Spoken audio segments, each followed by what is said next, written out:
जीतेगा ना हारेगा? मालूम नहीं। अच्छा ऐसा है क्या? हारेगा होगा? फील्डिंग हारेगा? वो लोग ये बुरा हो गया। अच्छा ऐसा मतलब ये बुरा भी होगा। अनलकी अच्छा लदर अच्छा कैसे मालूम चल गया लदर हो गया मुझे मतलब वो लोग का बस्ती में आदमी मर गया और उनका वो से आप सुकून मानता वही बात है ना मरने से आप सुकून मानता है बस। या बुरा मा जाहैबाय बिसोरो माने गावसिनि माने हासबेन्डफ्रा इयाव दं आरोना फिल्डआवहाय माने जेरा फिल्डिं बानायबाय दं बिसोरनि हासबेन्डफ्राहाय ओमफ्राय आंनि उनाव जिरायना दं नालाय बिना ओरैबायदि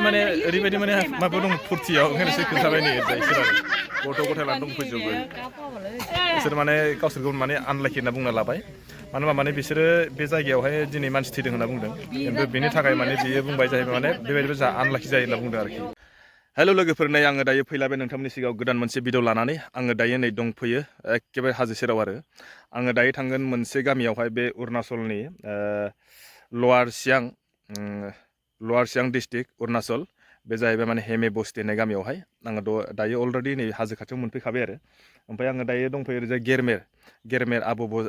गेरमेर आदि बस्ति बे गामि खाथियाव आरो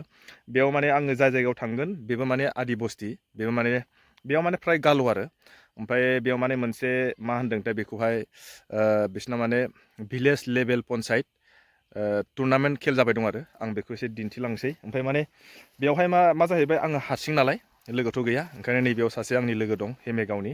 बेखौहाय आङो नै पिकआप खालामनानै ओरै लांफानोसै आरो नङाबा आं हारसिं जागोन नालाय बेबो बुंहरबाय आंखौ दहाय फुङावहाय फै दुस आंबो माने हारसिंसो गारि दंमोन गारिया माने एसे प्रब्लेम जादों होनना बुंदों आरो बेनिखायनो आं बेखौ ओरैजाय पिकआप खालामनानै लांफानोसै ओमफ्राय माबायदि खेलखौथ' आंथ' मोजां मिथिया मानसिफ्रा बुंदों एसे मोजां जादों आरो मोजां एसे डेक'रेसन खालामदों आरो माखासे डिसिप्लिनफोरखौहाय मोजां होनना खोनादों आङो जायखिजाया नोंथांमोनहा आंजों थांबाय थादोलाय आं दिनैबो नोंथांमोननो ओजोंहाय थांनानै माखासे नुथायफोरखौ दिन्थिनोसैलाय नङा होमबा माबायदि खेल आरो माबायदि गेलेयो आरो मा खेल लानाय जादों आंथ' बिनि सायाव बारा मोजां मिथियाखै नालाय दाहाय नैबे सासेनाव लोगोनाव सोंबासो मिथिसिगोन नै हाजोखौ एसे भिउसखौ खोन्थाबाय आङो जायखिजाया नोंथांमोना आंजों थांफाबाय थादोलाय दिनैबो एसे नोंथांमोना जायखिजाया आंजों नायलांफाबाय थादो ओरैजाय जायगाहा एकदम नेरबाय आं नै नुदोंना नै माने जोमैबो दं आरो हाजोआव एसे साफा नुदों जायगाखौहाय थिग আছে लोगोफोर नोंथांदो दिनैबो एसे मज्जा खालामदोलाय आरो माबायदि जागोनथाय बिसोरनि मानसिफ्रा माबायदि खालामो बेखौथ' आंथ' मिथिया जायखिजाया मैया आं सोरनावबा सोंना बुंदों आरो एसे मोजाङैनो डेक'रेसन खालामदों होननानै थिग আছে लोगोफोर बिदिबा चलो आंजों आरो थांफाबाय थादोलाय चाल जायखौ आं होनदोंमोन ना बेनो नै मानसिया बेयावनो आंखौ नेना दंखायो आरो एसे खोन्थाबाय बेनो नै वाह माथो मानसिया रेडि जाना दंखाथारोलै बेनोमोन लोगोआ नै ये ना आप लोग का ये क्या खेल हो रहा है थोड़ा बता दो ना क्या ये जो अभी टूर्नामेंट हो रहा है क्या का टूर्नामेंट है तनिंग अमले का निमल टूर्नामेंट उसका डेट का अच्छा पार्टी के लिए अच्छा टूर्नामेंट हो रहा है ना हाँ। तो ये सेकंड टाइम है अच्छा दो बार ना दो बार दो बार हो गए ये मिला के दो बार और आने वाला साल को अभी तो कैश प्राइस क्रिकेट का वॉलीबॉल का एक लाख है फर्स्ट प्राइस आने वाला साल को 2 लाख हो जाएगा 2 लाख हाँ डबल होगा बोल रहा था तनिंग हमने मेमोरियल टूर्नामेंट का अच्छा कौन सा बस्ती में हो रहा है अभी ही में ना हाँ अभी क्रिकेट हो रहा है शाम को वॉलीबॉल होगा अभी तो क्रिकेट मेरा बस्ती का हो रहा है अभी तो उसको खेल को देखने के लिए जा रहा है आप लोग का बस्ती कितना राउंड में पहुंचा रहा है अभी तो मालूम नहीं है अभी उसमें जाके पता चलेगा ना अभी ঠিক আছে नोंथांमोना खोनाबाय जानांगौ बे जाहैबाय मा दानो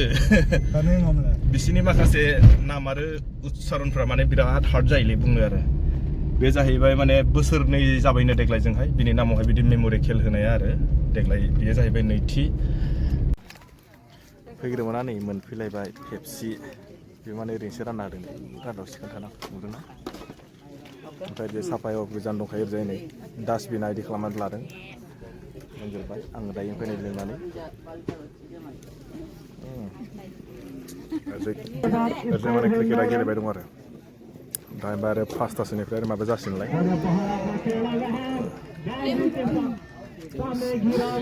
6-4 दा एसे मोजां खोन्थागोन आङो दायो मानसि जाबा नै रानाखौ एसे खोन्थानोसै खालि ना পইচা দিব নালাগে নালাগে ন এনেকুৱা পায় ফ্ৰীত না মজা লাগিছে না লগা নাই মজা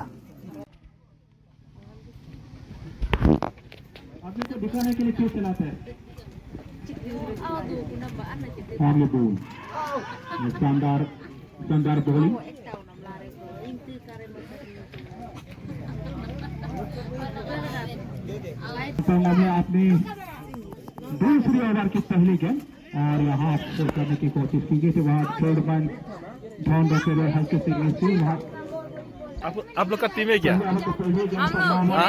में जीतेगा ना हारेगा मालूम नहीं अच्छा ऐसा है क्या हारेगा हारेगा होगा फील्डिंग हारेगा ये बुरा हो गया अच्छा ऐसा मतलब ये बुरा भी होगा अल्लाह की अच्छा लदर अच्छा कैसे मालूम चल गया लदर हो गया मतलब वो लोग का बस्ती में आदमी मरे हैं तो उन लोग का वो से अपशगुन मानना पूरी बात है ना बनने से अपशगुन मानना है पहले नाकों पे अगले बॉल सामना करेंगे ये बुरा मजा है भाई बिसोरो माने गावसिनि माने हासबेन्डफ्रा याव दं आरोना फिल्डआवहाय माने जेरा फिल्डिं बानायबाय दं बिसोरनि हासबेन्डफ्राहाय ओमफ्राय आंनि उनाव जिरायना दं नालाय बिथां ओरैबायदि माने माबायाव दं फुर्तियाव ओंखायनोसो खोन्थाबाय नै बिसोर आरो गथ' गथाय लानानै दंफैजोबो बिसोर माने गावसोरखौ माने आनलाखि होनना बुंना लाबाय मानो होनबा माने बिसोरो बे जायगायावहाय दिनै मानसि थैदों होनना बुंदों खिन्थु बेनि थाखाय माने बियो बुंबाय जाहैबाय माने बेबायदिबो जा आनलाखि जायो होनना बुंदों आरोखि खिन्थु सोरबा सोरबा बुंना बुङो माने बबेबा कान्ट्रियावहाय मानसि थैनाय जुदि लोगो मोनोबा बिसोर माने लाबसो जायो लाखिया मोजां जायो नै आं खोन्थासै दा गेलेगासिनो बिसोरनि हौवाफ्रा बे फिल्डिं बानायनायफ्रा आरो इयो नायग्राफोरखौ अडियेन्सफोरखौ एसे खोन्थानोसै आं नै